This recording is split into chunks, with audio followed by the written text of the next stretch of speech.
The $1,000,000 question: how do entrepreneurs transition from self-employed to owning a business that turns a profit? My name is Chris Waters, and this podcast has the $1,000,000 answer. Welcome to CEO Secrets.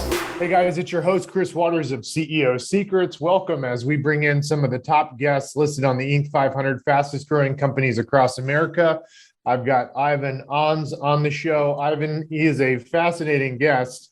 Ivan is originally from Argentina, where he helped his parents at a very young age build their dealership to being the number one Toyota and Peugeot. Am I pronouncing that right? Dealership? No, Peugeot. Peugeot. Okay.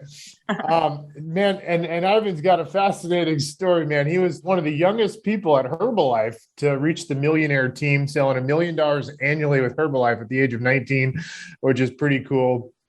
And he's in the past, 13, 14 years, he's been in the real estate industry. And so really excited to have you on today, Ivan. How's your morning, afternoon going? It's going great, Chris. Thanks for inviting me. Hey, you know what story I really liked is one about you starting a business when you were 14 years old and you were renting out Go-Karts to your friends in the neighborhood and selling them candy. That's cool. That was when I was 7 years old. Oh, 7 years old. Oh my God. At 14, I was leasing and training people on how to use 4x4 on mountains.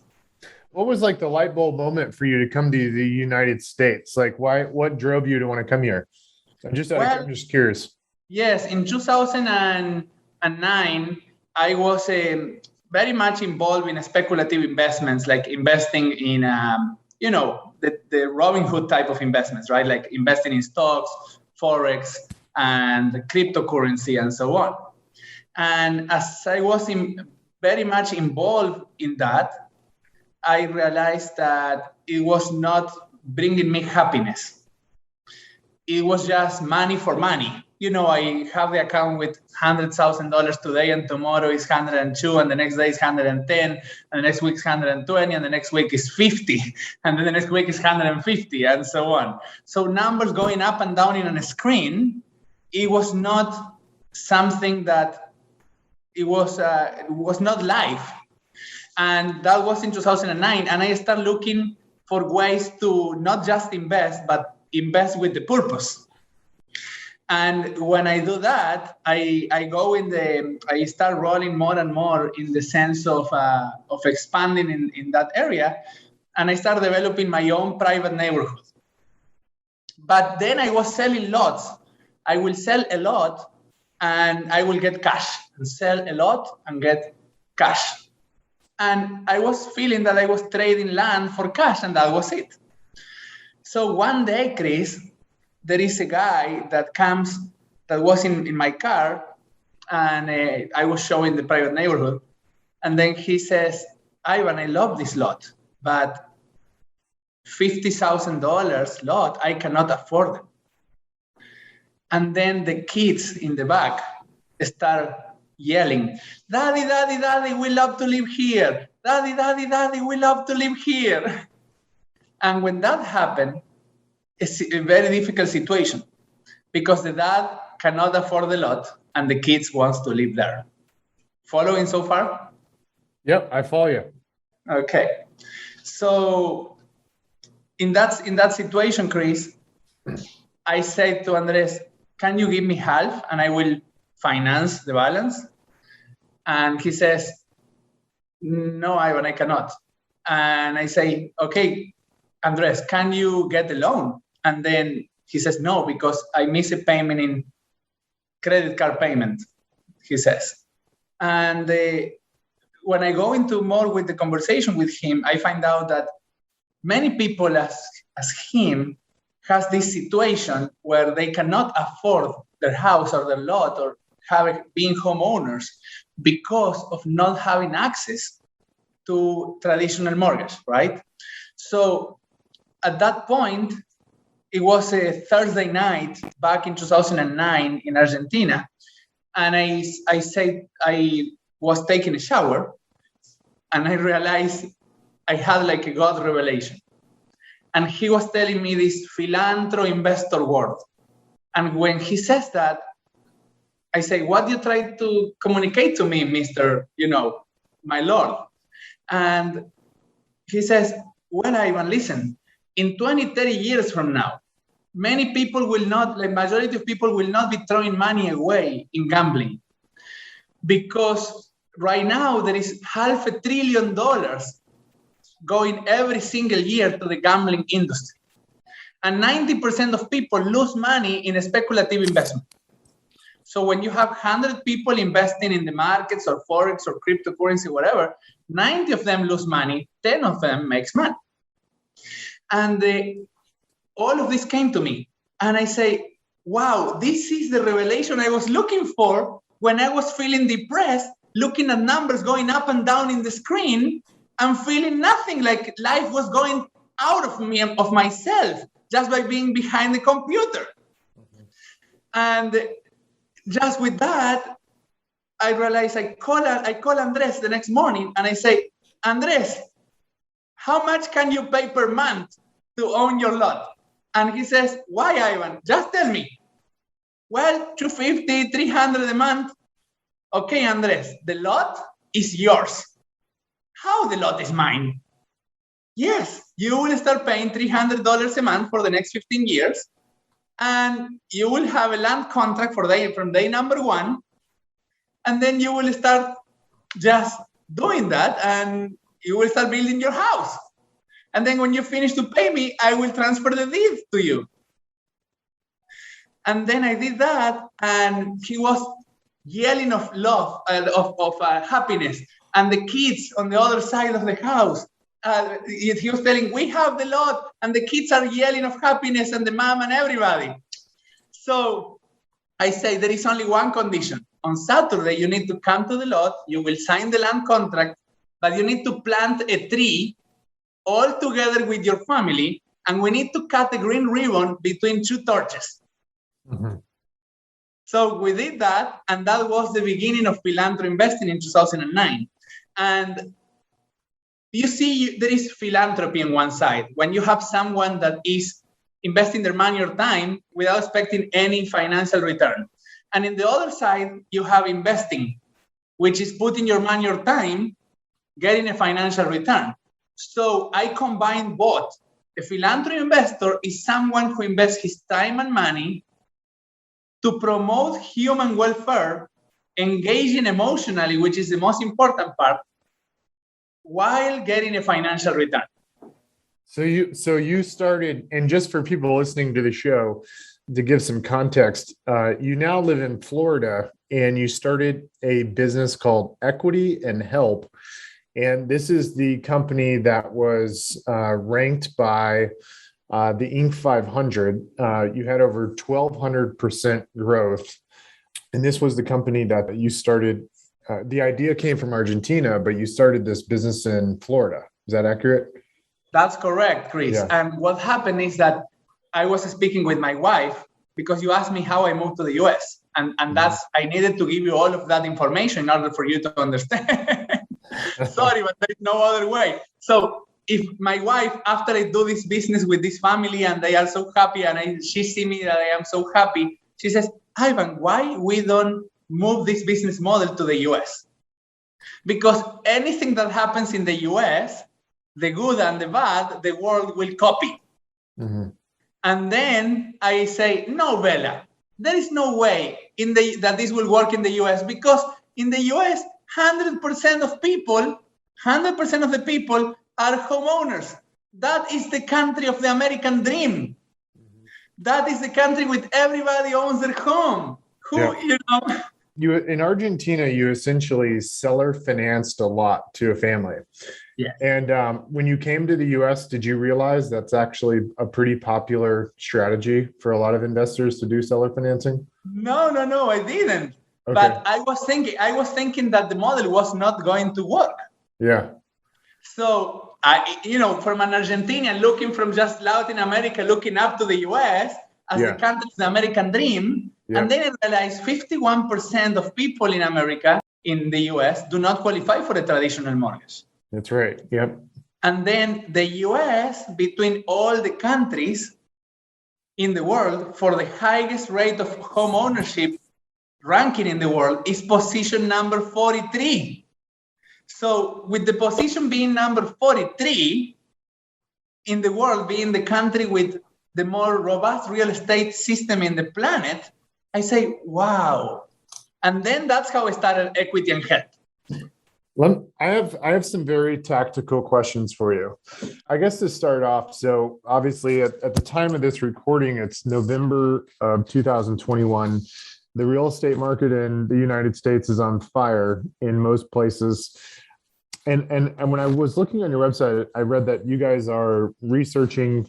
You get a list of thousands and thousands of foreclosures and distressed properties, and you're scanning through all of these types of properties to get them significantly under market value once you factor into account the repairs. How has that impacted you with the real estate market being it's on fire? Like, I mean, finding REOs and distressed assets, it's probably never been a more difficult time to do that. Have you had to make any pivots or adjustments to find properties at that kind of discount? Well, yes, that has been the more strong pivot that we needed to do, or area that we needed to strengthen in the company. So yeah, just to make it strong and so on, right? So yeah, that's the area, but we still find properties and we still have the company running and building. Do you have a vendor that you like that provides the data for you guys? Are y'all using somebody like ListSource or one of those? Like, who's the vendor you guys use to aggregate distressed data across the US? Well, we designed our own proprietary software that we've been working for the last 3 years. And it goes through the entire, so we are our own data aggregator. Okay. So did you guys build an API to all the county tax records to extract data? Okay. And so one of the popular strategies for people that do seller financing and the consumer that gets to take advantage of it, that is one of the underserved families you're referencing, is to contact the owners directly prior to getting foreclosed on and take over the mortgage, get it current, get the mortgage current. Is that kind of the strategy you guys employ to acquire properties? Sorry, I missed something on the phrase. Can you repeat the question? So from my understanding, one of the popular strategies for companies that acquire market value properties and then sell them with seller financing is they will get a list of all the properties that are scheduled to be foreclosed on, and they'll contact those property owners and buy the property from them, and then buy the property through seller financing, and then get the mortgage caught up, and then turn around and seller finance it to another family. Okay. We don't do that. We buy the homes already vacant. Okay. And sometimes we have purchased properties that have tenants in it. Portfolios with tenants, and then we convert the tenants in homeowners. Got it. Okay, cool. So you built your own software to extract all the potential distressed properties. You have a team like mine and Thurum making offers, and then you guys take possession of the property. And I noticed on your website, it mentioned you guys create these trust documents. Are you kind of like a fund, kind of like a fund manager, that manages a bunch of people's money to invest in properties? How do you guys manage the money side? Okay. So first of all, the first answer to your question is no, we are not a fund. We are a wholesaler. So we have the properties that we did use our software and we got, and we purchased the houses, and then we sell the houses. We sell the houses to different philanthropic investors that they pick. They go through a list and they pick the houses, and then they get title in these houses. But they get title in these houses using a land trust because they want to keep privacy. So that's basically what it is. And then the reason we are not a fund is because one day, Chris, I realized I was listening to all this advertising that comes to me and say, passive income equals financial freedom. Passive income equals financial freedom. And I continue looking at this. And I say, something it doesn't make sense for me on passive income equals financial freedom. For me, I think that passive income is just passive income and financial freedom is a total different thing. So when I say how I managed to get inside this formula that seems to have some false information. And I go and I look at the definition of the word freedom and to what freedom is really connected. So I look at that, and freedom is not connected at all with being sitting on a beach, doing nothing and receiving money every month. No, freedom is not even connected with you do whatever you want, whenever you want. It's not even connected with that. Because if you do whatever you want, whenever you wanted, at the time you wanted, with whoever you wanted, this idea of freedom, then what about if you don't have a purpose? What about if you are just doing it by yourself and alone? That's not life. So what about if it's just, some things that are not giving you happiness? So I realized that freedom is connected to having a purpose, is connected to being alert of your environment, is connected to having knowledge, is connected to having control, is connected to be engaged with your creations, not just giving money to someone else and letting that person run the things for you. And then if that person loses your money, then you blame that person. And then now, you blame someone, so low responsibility, low happiness. High responsibility, high happiness. So I needed to create something that if I created a fund, then the responsibility is all on me and my team, and the guy is just sitting there in the beach. No. We say, these are the houses, you pick the houses. Then we find the families for the houses. This is the terms that we will have with the families, you approve that. Then you are the CEO of your portfolio. And if you want to fire us as property managers, you can fire us because we didn't do a good job. And then you go and you find another property manager. But then the whole situation, Chris, was that we get these philanthropy investors for the reason of true financial freedom. We get them to be the CEO of their portfolio and make the key material decisions. Like, for example, how much philanthropy he wants to do with the family. Because the whole model is that after you purchase the houses from us, which is a minimum of 3 houses for $45,000 to $50,000 each house. But the house has an after repair value of 80 to 100. So your access really, really, below the after repair value. And then what happens there, Chris, is that these houses we will put them in the market after you select them. And then we will find families as the property manager and so on. We will find the families. And then as we find these families, you will seller finance to these families. But you will seller finance the balance. And this is exactly coming from the Andres model in Argentina, remember? Mm-hmm. So the family needs to give you $1,000 down payment, $1,000 down payment. No credit check, only 2 years of a stable job, and 2 years of good rental payments. And then these families, we qualify them, and then you sell them the house for 20% more of what you purchased the house for. You don't sell them the house for double for the real after repair value. Why? Because you are doing philanthropy. You are passing this 30% equity to the family in day number 1. And so in total, we have philanthropy investors that have purchased $47 million in the last 7 years, $47 million of assets recovered from banks and auction houses.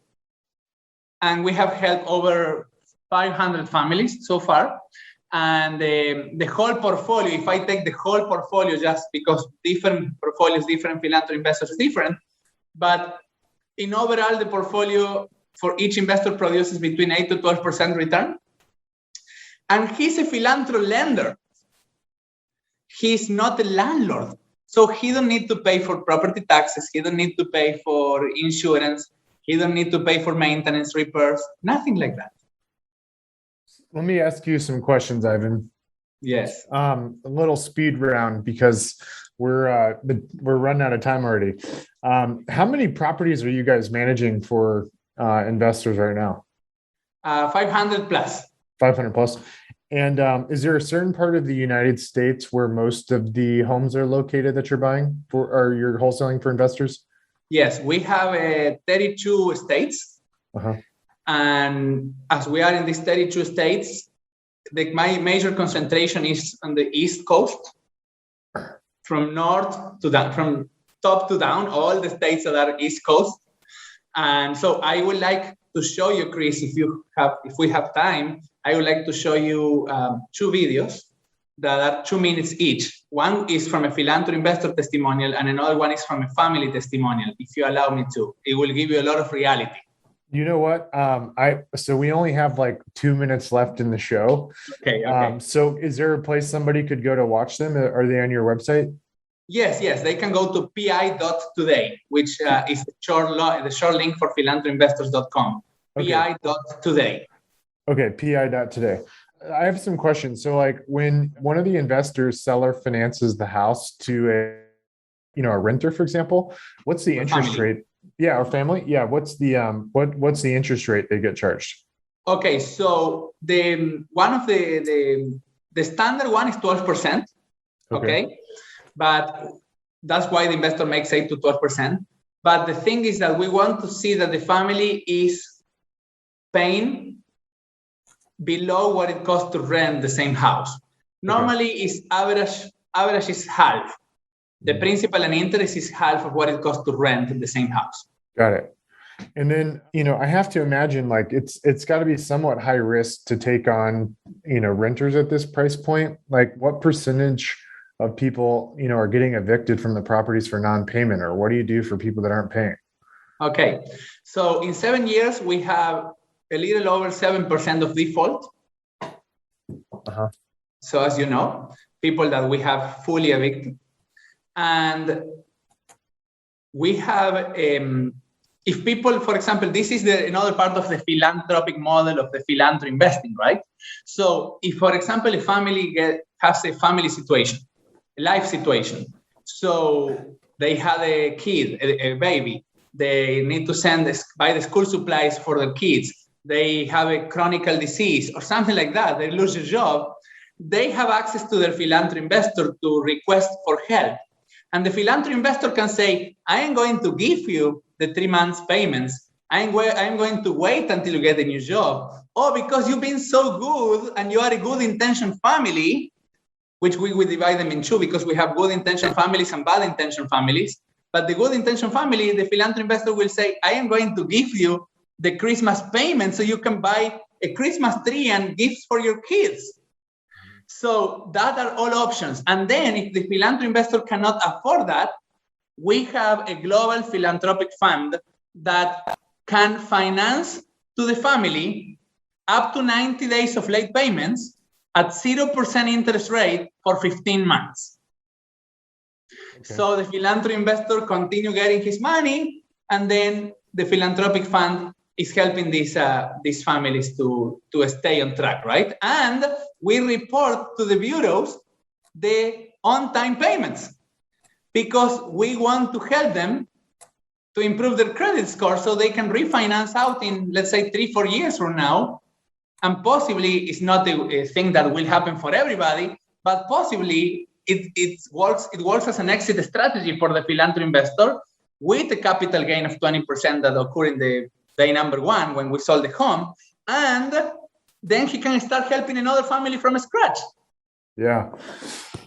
Man, this is an amazing system you've built, Ivan. So I wish we had more time together. I only have a 30-minute slot for us. You wrote a book about this. Where could people find that book if they wanted to get a copy of it? Okay, so they need to go to pi.today. And they need to pre-order the book like if he goes to the shop in the website, they can pre-order because we are about to launch it. There is a three pages missing that they are correcting that I ask, like we are almost there to lunch. That's great. Okay, cool. And then the Equity and Help website, I'm going to put all this in the show notes for anybody listening, by the way. Yes, Equity and Help is my company that is equityandhelp.com, but Equity and Help is my housing philanthropy investing unit, because if you go to pi.today, you will see that I am doing housing philanthropy investing, water philanthropy investing, environment philanthropy investing to shift the world into a more positive direction. And housing philanthropy investing is represented by Equity and Help. Ivan, where would somebody go if they're interested in investing in, the marketplace of homes that you guys get under contract?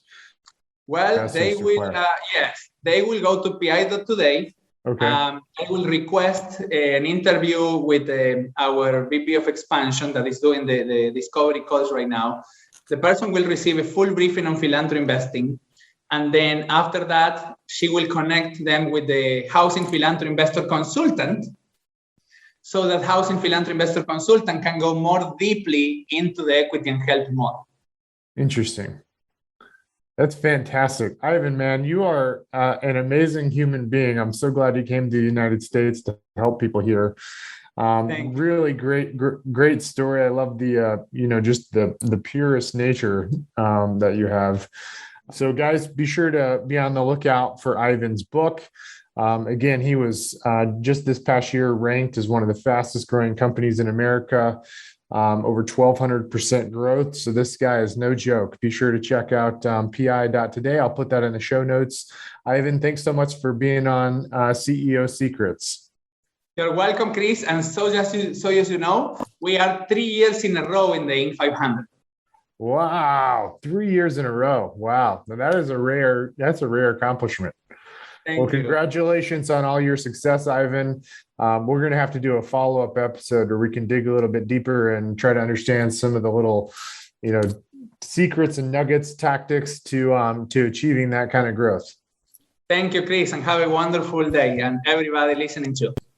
Hey, for all you guys tuning in, be sure to hit that subscribe button if you're listening on iTunes or any of the audio readers or on YouTube. Hit subscribe and tune in next time. Bye, everybody.